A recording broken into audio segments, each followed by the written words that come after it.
Zangi ota maqbarasidan biroz nariroqda qabriston ishida yana bir kichik maqbara bor.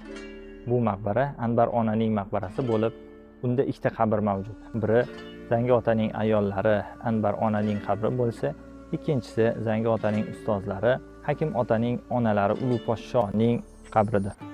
Xalq orasida juda mashhur bo'lgan bu ayol Anbar ona o'zi kim bo'lgan? Hoji Ahmad Yassaviy o'zlarining 4-xalifalari Hakim otaga oq fotiha berib, ularni Xorazmga yuboradilar. Hakim ota bugungi kundagi Boqirxon degan joyga joylashadilar. Turkistondan Piri Turkiston Hoji Ahmad Yassaviyning xalifasi kelganligi haqida ovozi butun yaqin atrofga tarqalib ketadi. Mahalliy hukmdor ham sidqi dildan Hakim otaga ixlos qilgan holatda ularning huzurlariga bosh urib keladi va xizmat maqomida bo'ladi. Ularga ko'plab iltifotlar ko'rsatadi hamda o'zlarining go'zallikning tengi yo'q bo'lgan qizlarini Hakim otaga uzatadi. Shu bilan birga Hakim otaga qaynota darajasiga erishadi. Shundan so'ng yaqin atrofdagi barcha katta-yu kichik Hakim otaga murid bo'ladi. Bu nikohdan 3 o'g'il tug'iladi. Muhammad hoji, Asqar hoji hamda Hubbi hojilardir. 3 o'g'il ham kamolotga erishib, valiylik darajasiga erishadi.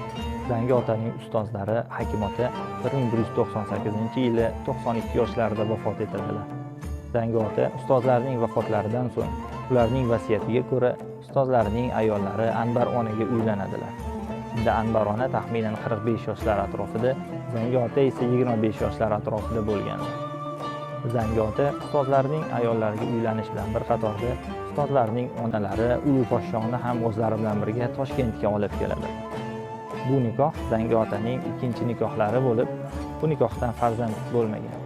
Toshkentga qaytishgach, Zangi ota hamda Anbar ona mahalliy xalqning irshodida bardavom bo'lishadi. Shu bilan bir qatorda Mo'g'ul askarlari O'rta Osiyo xalqlariga katta talofat berayotgan bir davrda mahalliy xalqni ertangi kun uchun umid bilan yashashga chaqirishadi.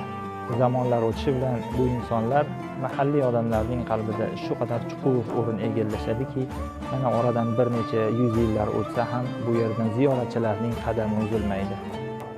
Anbar onaning avliyo ayollardan bo'lganligi haqidagi ma'lumotlar Hakim ota haqidagi bir qator risolalarda qayd etilgan.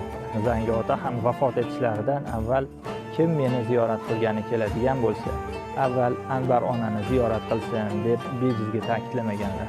Siz ham Zangi ota ziyoratgohiga tashrif buyurganingizda Anbar onaning ruh poklariga ham tilovat qilib baxshida qilishni unutmang.